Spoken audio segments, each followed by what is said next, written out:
9:32. Amelia de Champs. Y no se diga más. Sí, la de Champs.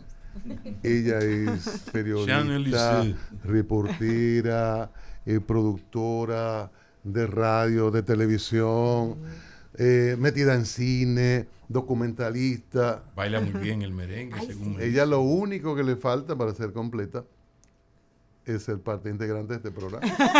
Alguna debilidad importante tiene que tener, ¿verdad? No, tiene un defecto peor todavía. Es liceísta. No. Es de las águilas. Aguilucha desde chiquitica. Pero como corresponde. Claro. Está bien, está O bien. sea, Pero yo como soy debe ser. cibaeña, yo Si soy fuera del grave. sitio. El defecto es de los que no son aguiluchos. Exacto. Exacto. Nosotros no tenemos esa culpa. Chicos, yo no entendemos. Claro. Y Rosario. Lo que Fuera pasa es que, grave. ¿cómo se nota que aquí hay gente a la que yo le tengo mucho cariño? Ahí estamos. Sí. Empiezan bien atacando a uno. Amelia, Qué chulo estar aquí. cuéntanos. De repente recibimos información de que, como que Amelia deja, aunque podía uno interpretar, claro, que era temporal, pero eso no se deja, como que sale televisión, sale radio, ¿para dónde va? ¿Qué fue? ¿Qué pasó? Y entonces uno recibe información, bueno, en cine, en documental, en esto.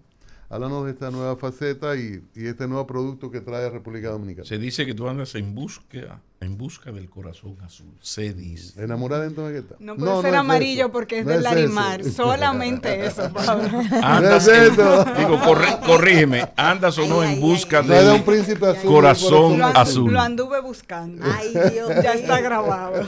Ay, Jesús. Amelia de Sanz. Hablemos. ¿Por dónde empiezo, Cristian? Dime. O tu documental, ¿y por qué tú te Anterior al desapareciste? documental. ¿Dónde tú estabas? Pues tú te ¿Por qué te desapareciste. metiste? ¿Por dónde, Sí. dónde te metiste? Bueno, ¿Y qué en encontraste el producto? año Eso no es así. 2020, yo renuncié al programa El Día, espacio en el que tenía ya 10 años, porque entendía que había cerrado un ciclo importante. 10 años en un espacio de televisión en el que crecí mucho, además en el que yo había tenido la oportunidad de ser el círculo completo. Yo tuve el privilegio de empezar mi carrera en El Día, como pasante, como productora. Terminé siendo la productora ejecutiva del programa. Me voy a volar a trabajar en CDN, en SIN, y regreso ya para sentarme al lado de Uchi Lora como comentarista del programa. Yo creo que no puede haber una experiencia mejor para una persona que trate de desarrollarse profesionalmente que sentarse al lado del maestro. Claro.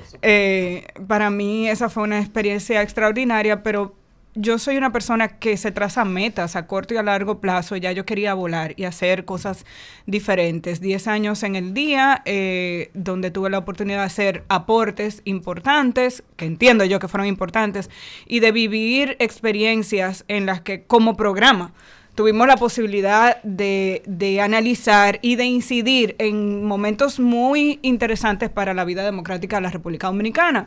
Pero todo tiene un inicio y un final. Y para mí, ya hacía como 3 años antes de eso, yo venía planteándome la posibilidad de mi salida. Y dentro de las posibilidades que yo estaba explorando era retomar lo que había sido el inicio de mi carrera, que es volver a los audiovisuales, a la producción audiovisual, y en este caso a la cinematografía, Porque tú te que es mi graduaste primera. mención audiovisual. Yo soy Importante. egresada del primer grupo de la licenciatura en cinematografía y audiovisuales de la UAS. Esa es mi primera carrera. Periodismo es mi segunda carrera. Entonces, mucha gente no lo sabe y mi especialidad es en televisión y por eso yo empiezo como productora de televisión. Siempre pensando que en algún momento yo iba a hacer documentales, pero el cine todavía no se había desarrollado lo suficiente en el país cuando yo hice la carrera como para arriesgarme a estudiar la mención cine. Pero por eso es que desde el inicio yo busco entrar a espacios informativos, a noticias, porque a mí lo que me gusta es la realidad. Y así que en el 2020 yo cumplía 10 años en el programa. Ya para diciembre del 2019 yo le digo a mi familia, miren, yo en abril cumplo 10 años en El Día, vienen elecciones en mayo, una vez cumplidas esas actividades que como periodista, que está en uno de los principales matutinos televisivos, estamos dando seguimiento a la actualidad, no es verdad que yo me iba a perder las elecciones, o sea, perdón, una vez concluidas las elecciones yo me voy. Y ese era el plan. Lo que no estaba en el plan era el COVID. Y para hacerte más breve el salto, simplemente en julio yo decidí continuar con mi decisión. Yo había empezado a aplicar a universidades desde enero del 20, cuando no había COVID, y en julio decido que definitivamente el ciclo mío en el día había concluido y que aun cuando no me fuera a estudiar fuera, ya yo quería hacer otras cosas. Apliqué a varias universidades, se me presentaron varias oportunidades, pero había muchísima incertidumbre porque los programas a los que yo había aplicado empezaban en septiembre originalmente y todo se movió a enero por la pandemia. Y me llamó la atención la ola de especulaciones que hubo con relación a mi salida. Tú defenderte mucho. Yo me quedé sorprendida porque la única razón por la que yo no podía contar lo que venía era porque ni yo misma tenía claro si yo iba a poder hacer lo que pensaba. Los presupuestos se dispararon 4 veces porque yo me iba a otro país, a otras ciudades. Es más, yo llegué a diciembre del 2020 con 2 opciones de salida y con la maleta en la mano y el pasaporte sin tomar la decisión final, que tenía mucho también que ver con presupuesto y con cercanía de las ciudades. Me fui a Nueva York a estudiar una especialidad en realización de documentales, que es lo que me motivó en todo momento a estudiar televisión. Con la idea de encontrar otra forma de contar historias, y historias sobre la realidad, de encontrar otras fórmulas. Yo siempre me había preguntado por qué nosotros nos quedamos viendo un documental en Netflix y nos atrapa. Como periodista de investigación, yo he tenido la oportunidad de hacer trabajos de investigación largos, pero el objetivo del periodismo es uno, y el documental, aunque trata temas de realidad, trata esa información de una manera diferente. Yo espero en estos 2 años haber aprendido algo y ahora regreso a República Dominicana con la intención de poner esas herramientas al servicio de lo que me gusta, que es trabajar por la gente. Eso no tengo dudas de que eso es lo que voy a seguir haciendo, contar historias. Excelente. Y este trabajo... Vamos a hablar del documental. Amelia, qué bueno tenerla aquí. La verdad que sí que... Y de tu príncipe azul. Digo, perdón. Ojalá Dios. yo, que sí, que lo que sea. También, ojalá que y sea llegue. bien y que sea... La vida no puede ser como quiere Pablo, que aquí anda incidentando el mundo. Sí, y nos gusta verla sonreír. Claro. Además de trabajar tanto, porque trabaja mucho Amelia, es una de las periodistas que realmente nos hace sentir bien en el periodismo, en la comunicación. Amelia, este proyecto... ¿De qué trata? Un poco sabemos el título, pero para que podamos darle un poco de detalle a la gente y abrirle el apetito a Amelia. A ver. Bueno, tengo la oportunidad, el placer y también el temor, de alguna manera, de anunciar que el corto documental que realicé como tesis para New York Film Academy, que se llama En busca del corazón azul, en inglés In Search of the Blue Heart, porque la universidad, es el título original, porque la universidad era en inglés. Aprendió inglés bueno también, Es bueno que lo tengas ese mensaje viejo, clave, Amelia. Sí, ¿sabes? el título original es viejo. ese, In Search of the Blue Heart, pero aquí, En busca del corazón azul, se va a estar presentando a partir de mañana en el Festival de Cine de Fine Arts de Caribbean Cinemas, en Novocentro aquí en Santo Domingo y en la Plaza Internacional en Santiago. Tiene 3 pases.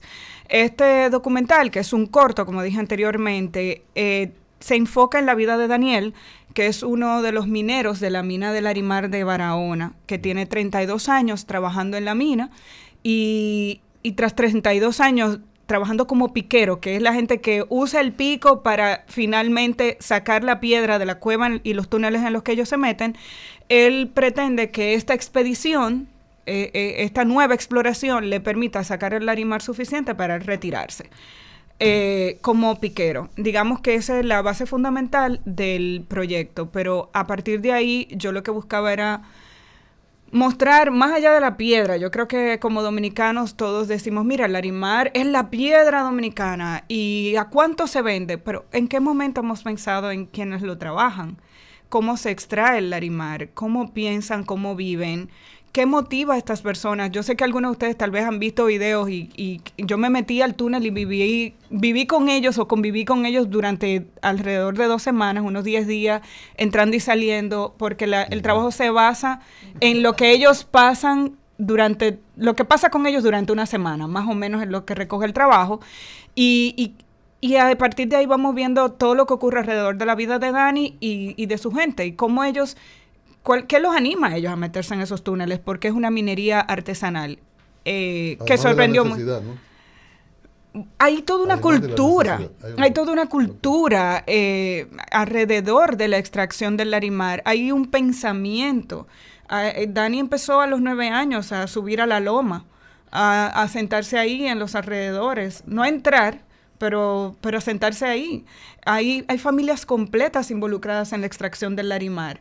Entonces, es toda una cultura que yo pienso que como dominicanos nos debemos el conocer qué pasa detrás de eso y tal vez plantearnos algunas preguntas a partir de ahí, que es lo que yo quisiera que ocurra a partir de ahora, que este trabajo sea el punto de partida para conversaciones posteriores que yo entiendo que se deben dar.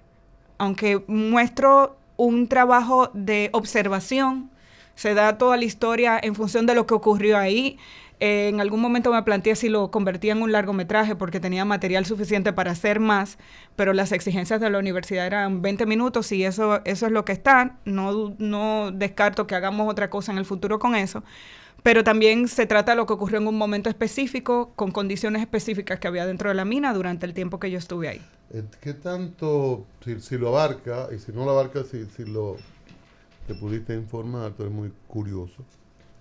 El investigador tiene la curiosidad, es fundamental. El impacto en la economía de la gente, que tanta gente vive de esto, muertes en esa historia. Tragedias. Bueno, la gente de claustrofobia no puede ni aproximarse ahí.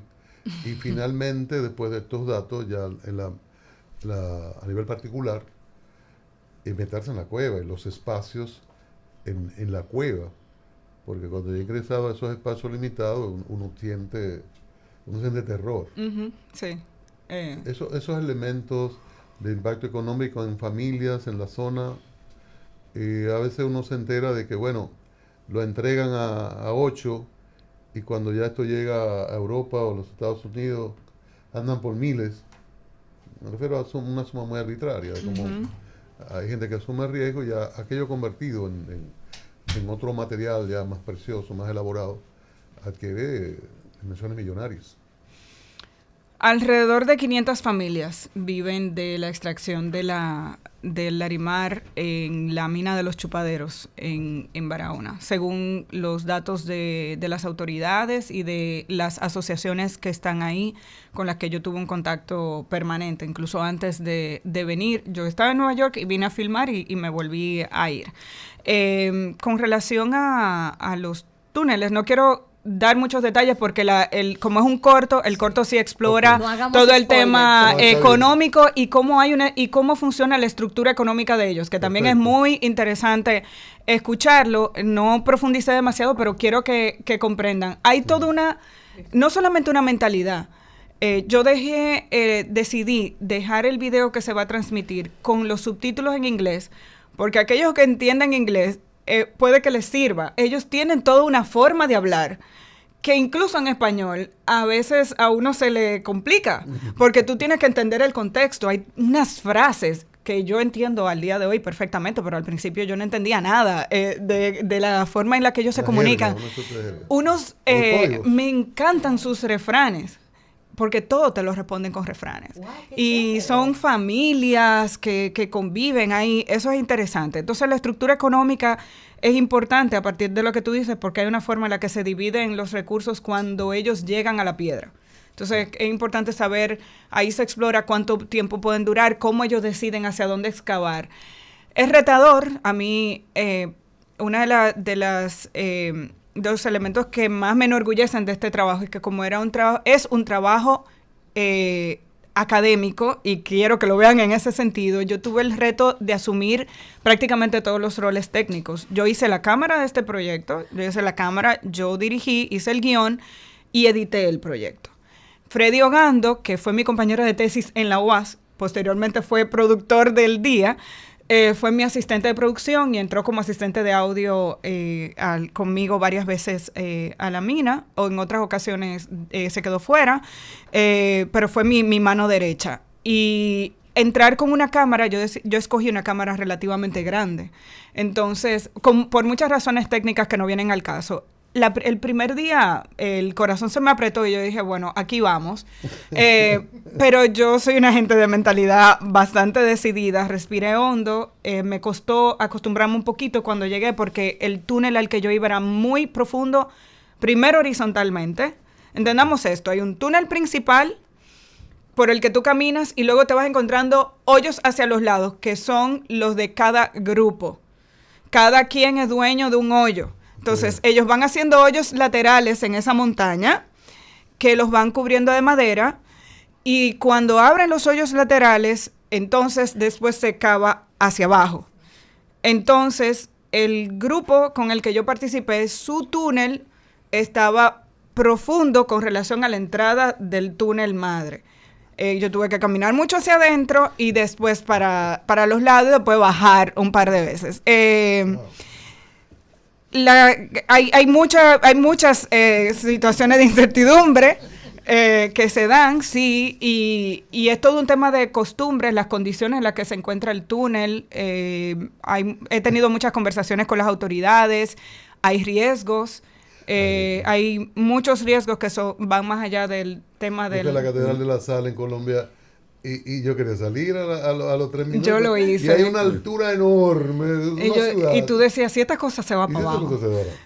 Y ahí está todo arquitectónicamente diseñado. Sí, hay un diseño, pero a eso iba, porque aquí no hay el rigor de una mina de millones y eso donde hay unos estudios ya con mucha tecnología sobre impacto, caída, fuerza. Yo hago este hoyo aquí que puede producir lo que en la montaña. Ahí todo es experiencia artesanal, supongo. Han mejorado, hay cosas que han mejorado, porque la minería artesanal no solamente se desarrolla aquí, pero hay grandes desafíos, empezando por la vestimenta y la protección. Tengo que decir, y creo que es importante decir, que la Dirección de Minería está dando más seguimiento. Fue mi experiencia cuando yo fui y me he enterado de que algunas cosas que habían prometido hacer hace 2 años cuando yo grabé, algunos de esos cambios se han comenzado a hacer en las afueras de la mina. Adentro, en el túnel, la realidad es otra porque es un proceso. Pero hay mucho riesgo dentro y es parte de lo que yo quiero que veamos, cómo es que funciona la cosa.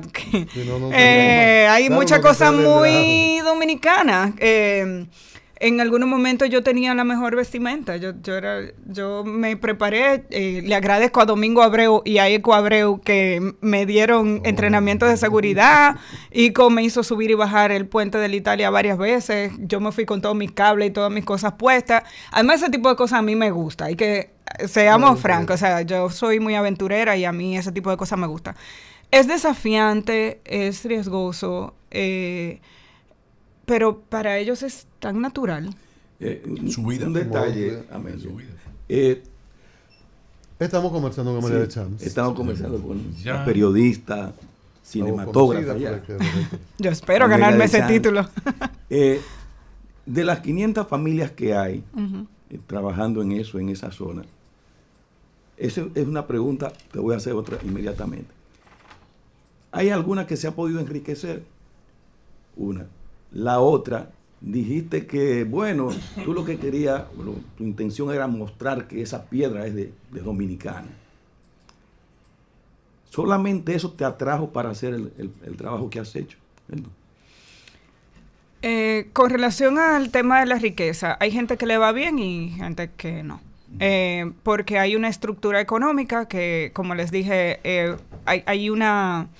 digamos, una forma, hay estratos y hay quien invierte y eso es un poco lo que también parte de lo que se explica. ¿Cómo se define la propiedad? ¿De quién es eso?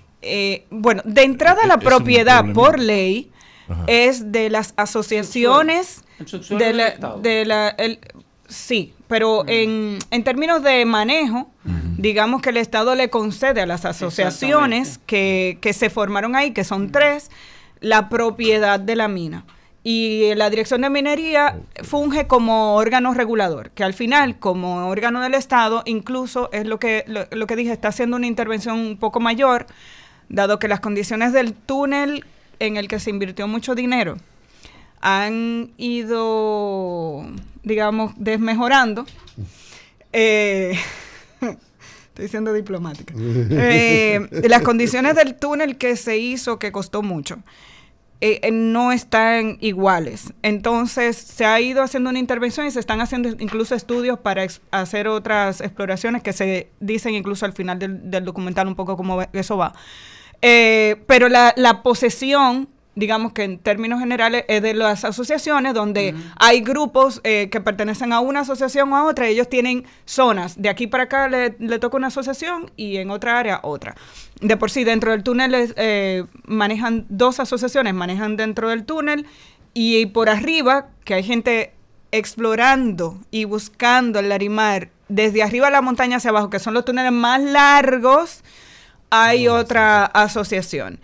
Eso por un lado. Ha habido gente que le ha ido muy bien, que también se ha sabido organizar o ha tenido más suerte, y es un poco lo que se explica, cómo es que funciona, cómo ellos deciden por dónde ir, porque es muy interesante escuchar esa parte, pero también entender que hay un aspecto cultural que hace que muchos de ellos entiendan que ellos van a seguir viviendo el Larimar toda su vida, que de ahí ellos no se van. O sea, hay gente que le va mal y sigue ahí adentro y a veces dan un palo.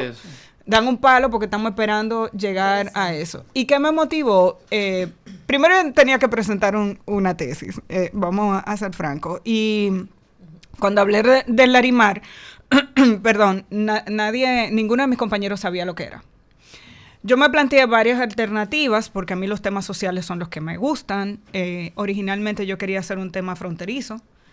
Esa fue mi primera propuesta, pero mataron al presidente de Haití, se complicó todo y yo no estaba en República Dominicana. Una de los elementos más interesantes de este proyecto es que yo hice la selección de mis personajes por teléfono, que no es lo ideal.